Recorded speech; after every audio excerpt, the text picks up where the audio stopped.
Bien, alors aujourd'hui nous allons parler donc du cercle chromatique qui est un grand pas dans l'étude, si vous voulez, des arts appliqués. En art graphique, on a toujours besoin de colorer, d'utiliser la couleur, mais avant, il faut bien savoir de quoi il s'agit. Alors nous avons le cercle chromatique que vous avez certainement vu auparavant. Et donc, le cercle chromatique, comme vous le voyez, il est composé de couleurs primaires, de couleurs secondaires et de couleurs tertiaires. Donc, ici, nous avons le jaune, le rouge, le bleu. Ce sont les couleurs primaires. En mélangeant ces couleurs primaires, nous obtenons les couleurs secondaires qui sont le vert, l'orange et le violet. Et entre les couleurs primaires et secondaires, il y a ces couleurs que nous appelons les couleurs tertiaires. Donc, ici, dans ce cercle-là, il est fait en gouache ou aquarelle.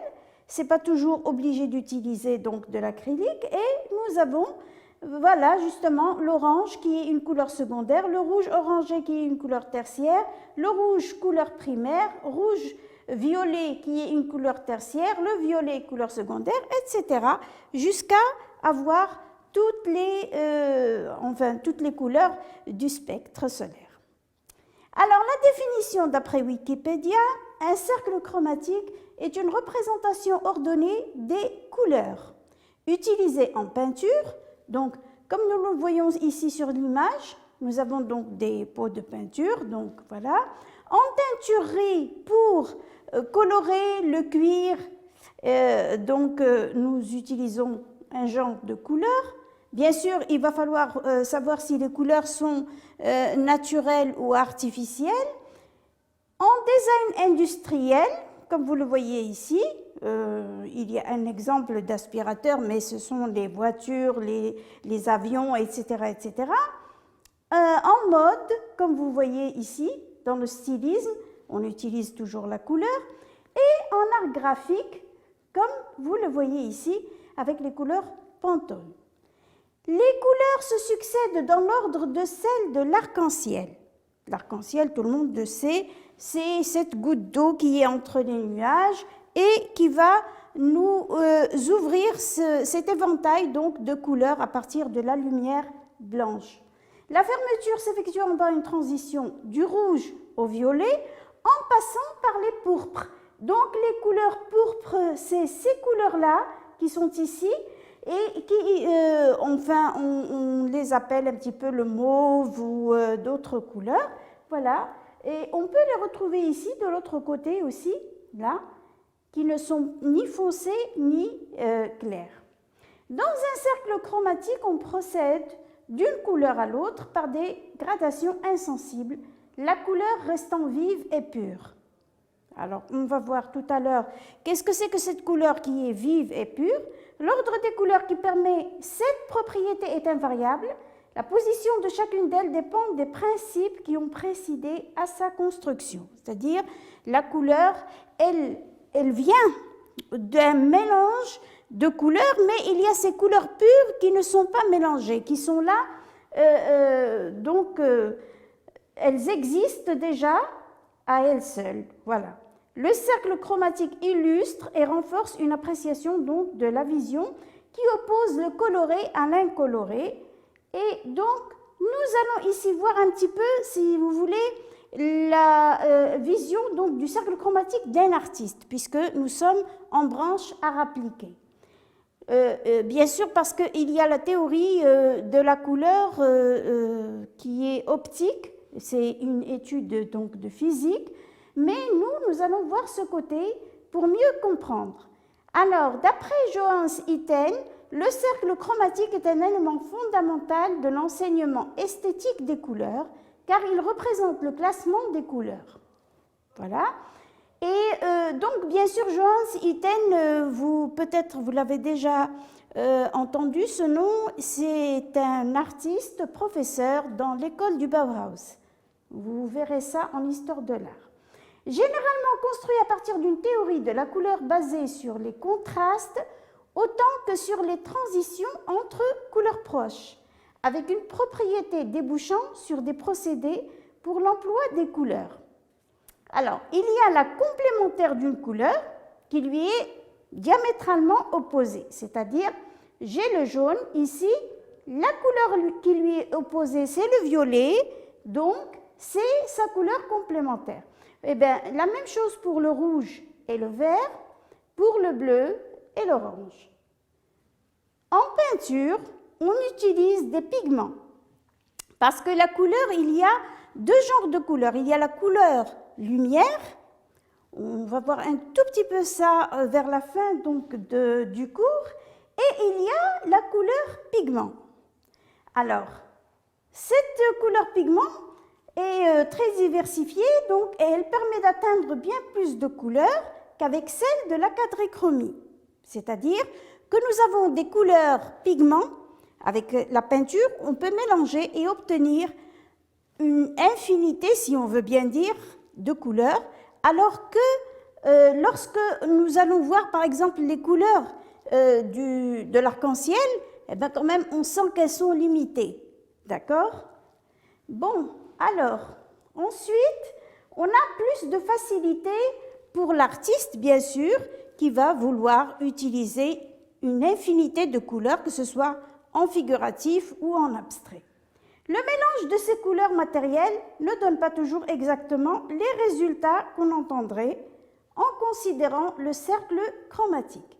Alors bien sûr ici, l'image que je vous ai montrée tout de suite, elle vient du cercle chromatique de Johannes Itten, qui va associer le cercle au triangle des primaires. Donc, nous avons le triangle des primaires, nous avons les couleurs secondaires, et ensuite nous avons le déploiement de toutes les couleurs qui sont dites couleurs tertiaires avec les couleurs primaires et secondaires. Alors bien sûr, c'est une récapitulation de ce qu'on vient de dire. Couleurs primaires, le cyan, le magenta et le jaune. Et les couleurs secondaires qui sont issues de ce mélange, orange, violet et vert. D'accord? Donc, si vous voulez un petit peu ici, nous avons un disque qui reprend l'ensemble de ces couleurs, qui sont les couleurs du spectre. Et bien sûr, en peinture, on peut ressortir donc ces couleurs-là. Alors ici, nous avons seulement les couleurs tertiaires. Pour comprendre un petit peu, ces couleurs tertiaires, en fait, nous avons un vert, par exemple, qui est celui-là. Alors, la couleur qui est là, c'est la couleur tertiaire, ou le bleu qui est là, c'est une couleur tertiaire, parce que ce bleu, c'est un bleu turquoise qui est entre le vert et entre le bleu. Bon. Alors, les couleurs tertiaires résultent du mélange des couleurs primaires et secondaires. Alors, voilà, en travaillant le cercle chromatique à l'aide de gouache ou d'aquarelle ou d'acrylique, on peut obtenir et comprendre donc ce système. Le cercle organise également une séparation simple entre les couleurs dites chaudes et froides. Alors, les couleurs chaudes et froides, ce n'est pas qu'on va poser la main dessus et que nous allons ressentir la chaleur. Non, mais nous allons simplement les regarder et sentir une impression. Cette impression, c'est ça qui va nous laisser comprendre un petit peu que ces couleurs-là sont des couleurs chaudes et que ces couleurs-ci sont ce qu'on appelle les couleurs froides. Vous voyez? Alors ici, nous avons les harmonies de couleurs. Alors l'harmonie colorée, elle est, si on veut dire, bien répartie dans la théorie de la couleur. J'ai choisi ici deux exemples pour ne pas trop donner de notions, si vous voulez, afin que vous puissiez un petit peu les comprendre doucement. On pourra peut-être dans un autre cours parler d'autres possibilités d'harmonie colorée. Alors ici, ces harmonies que j'ai choisies ici sont les nuances, qui sont des couleurs qui contrastent peu et cohabitent paisiblement entre elles. Ça veut dire que nous avons ici un jaune. Avant d'arriver au rouge magenta, ben, nous avons ici un orangé clair et un orange qui est foncé. Ces couleurs-là sont proches du jaune, ce qui fait que ce sont des nuances du jaune et qu'il n'y a pas un contraste, c'est-à-dire qu'il n'y a pas un éloignement de la couleur avec celle qui est à côté. Au contraire, elles se marient bien.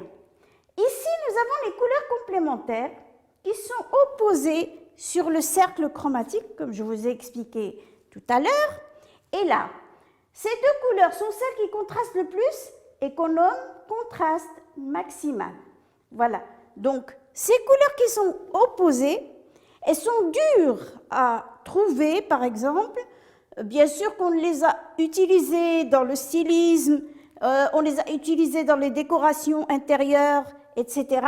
Mais elles sont difficiles quand même à voir peut-être, parce qu'il y a une opposition complète de la couleur, parce que ici, le bleu, c'est une couleur qui est primaire, alors que l'orange, c'est une couleur secondaire qui est, elle, si vous voulez, qui naît d'un mélange entre le jaune et le rouge. Donc le bleu n'est pas du tout dans ce mélange, et ce qui fait qu'il est opposé à cette couleur. Alors bien sûr, les contrastes maximaux sur le cercle chromatique sont trois. Il y a le bleu, l'orange, le rouge, le vert, et le jaune et le violet.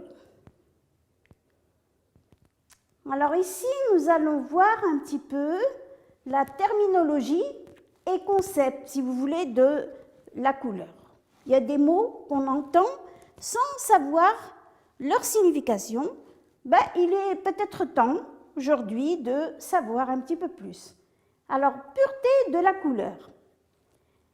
La couleur est dite pure quand elle n'est pas modifiée par l'ajout de blanc, noir ou gris. Comme nous avons sur cet exemple ici. Nous avons le jaune, le bleu, le rouge et le jaune. Alors, vous voyez bien que ce bleu, on ne peut pas dire que c'est un bleu ciel. On ne peut pas dire non plus qu'il représente l'eau ou je ne sais pas quelle autre chose il pourrait représenter. Ce qui fait que cette couleur est arrivée à un stade où elle est pure. C'est un bleu pur. Le rouge de même et le jaune. Alors, les couleurs pures ressortent dans un design. On va voir peut-être un petit peu un exemple pour voir, par exemple, un logo où nous allons peut-être choisir aussi le drapeau marocain. C'est, si vous voulez, une surface rouge sur laquelle va s'incruster une étoile qui est verte. Donc, la couleur rouge qui est pure, vous la voyez, elle fait peut-être mal aux yeux par moment, donc c'est ça ce que j'appelle une couleur pure. Bon, elles sont parfaitement adaptées en couleur accent pour les logos, les menus, les boutons et les éléments à mettre en valeur. Bien, alors à chaque fois que je veux montrer quelque chose qui soit accessible à tout le monde, je vais peut-être utiliser une couleur qui est pure pour que tout le monde puisse la voir. Dans une création ne comportant que des couleurs pures, l'œil ne sait pas où se poser. De plus, la juxtaposition peut être visuellement agressive. Agressive, c'est-à-dire que l'œil peut-être par moments est très perturbé par cette couleur qui est pure. Cependant, l'utilisation des couleurs primaires et secondaires pures attire les jeunes enfants, c'est-à-dire que dans les jouets des enfants, nous retrouvons ces couleurs pures utilisées, par exemple les cubes, les puzzles par moment, ou les petits seaux de sable, etc. C'est toujours des couleurs qui sont un petit peu vives. Alors, nous avons ici l'ajout de blanc ou nuances qui donnent des couleurs pastel. Alors, les couleurs pastel, on en entend parler parce que souvent, elles sont utilisées comme habits d'été, la plupart du temps, parce qu'elles sont fraîches. C'est pour ça qu'elles sont utilisées. Donc, nous avons ici, bien sûr, un ensemble de couleurs dans lequel on a rajouté du blanc et qui nous donne plusieurs nuances de cette même couleur. Par exemple, ici, les bleus, ben, regardez combien il y a de bleus. Jusqu'ici. Toutes ces lignes, ce sont des bleus. La même chose pour les verts. Vous avez une continuité de verts. La même chose pour les jaunes, etc. Ce qui fait que nous avons donc un ensemble de couleurs qu'on nomme des couleurs pastel. Alors, à chaque fois que j'entends couleur pastel, ça veut dire que j'y ai rajouté du blanc. Maintenant, nous avons l'ajout du noir ou ombre qui donne des couleurs assombries. Voilà, donc lorsque je rajoute du blanc à une couleur, je l'éclaircis. Lorsque j'y rajoute du noir, elle devient de plus en plus foncée. Bien. Ou, bon, foncé, ça veut dire sombre. Ici, nous avons donc un tableau sur lequel nous avons des couleurs qui sont ni pures, ni pastel, ni sombres. Alors, qu'est-ce que c'est? C'est des couleurs auxquelles nous avons rajouté du gris. Et alors, les tons vont devenir plus ternes. Et la couleur aura ce côté neutre qu'on appelle des gris colorés. Certainement que vous en avez déjà entendu parler. Et donc, ce sont les gris colorés. Là, ici, nous avons un autre mot qu'on entend souvent ou qu'on lit lorsqu'on fait des recherches, qui est la saturation. Alors, la saturation exprime la pureté, l'intensité, la vivacité de la couleur. L'utilisation de teintes de saturation proches permet d'apporter une cohérence visuelle à la création, mais ne permet pas de faire ressortir un élément. Donc, regardez ici, nous avons un 100% de saturation de couleur rouge. Ici, elle est déjà un petit peu décalée vers le 50%, et donc nous avons une couleur qui est ce qu'on nomme désaturée. Et ici aussi, elle est encore désaturée davantage, car nous avons 85% ici. Donc la couleur n'est plus pure comme elle était au préalable. La luminosité, qui, elle, représente la clarté de la teinte. Bon, c'est-à-dire que, bon, mettons que nous avons une couleur sur laquelle va être projetée une lumière. Cette couleur, avec la lumière, elle va devenir ce que je viens de lire ici, donc une couleur lumineuse. Voilà. Alors, les contrastes de luminosité apportent du relief à un design et permet aussi une bonne différenciation des éléments. Alors, ici, nous avons cette luminosité sur le premier disque. Le deuxième disque est un petit peu moins lumineux et le troisième encore moins lumineux. Ce qui fait que nous avons ici un 100%, ici 75%, ici 50%. Donc, si vous voulez, bon, le pourcentage n'y est pas, mais une dégradation de la luminosité à chaque fois qui va donc ternir un petit peu la couleur aussi. Ben, nous arrivons donc à cette conclusion sur la théorie de la couleur. Les couleurs primaires traditionnelles, connues, c'est-à-dire le cyan, le magenta et le jaune, donc, parce que aussi, c'est vrai que même sur les documents que je viens de passer, le rouge n'est pas un magenta. Et lorsque vous achetez de l'acrylique ou des pots de peinture, souvent vous n'arrivez pas à trouver cette couleur de magenta parce que on utilise un rouge. Mais en réalité, les couleurs primaires, enfin dans la couleur que nous utilisons, eh bien, normalement, c'est le magenta. Et d'ailleurs, dans les tubes de gouache, on peut retrouver cette couleur-là.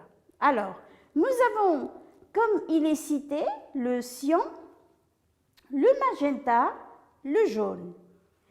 Et ici, vous voyez, c'est le référentiel utilisé dans les imprimeries.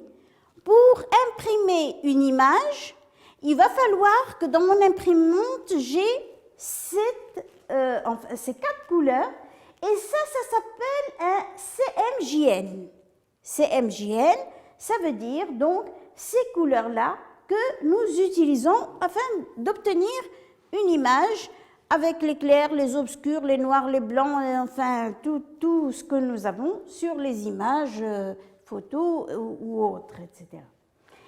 Et ici, nous avons les composantes donc, de la couleur. La couleur est identifiée par un code unique, l'HEX. Ce code composé de 6 chiffres et lettres est traditionnellement précédé d'un dièse. Les couleurs sont définies par les couleurs qui les composent. Sur les écrans, les composantes rouge, le vert et le bleu. L'abréviation est RVB. RGB en anglais parce que c'est Red, Green, Blue. Donc, en français, c'est rouge, vert, bleu. Ce sont les couleurs que nous avons donc sur les autres moyens qui n'utilisent pas les couleurs pigments. D'accord?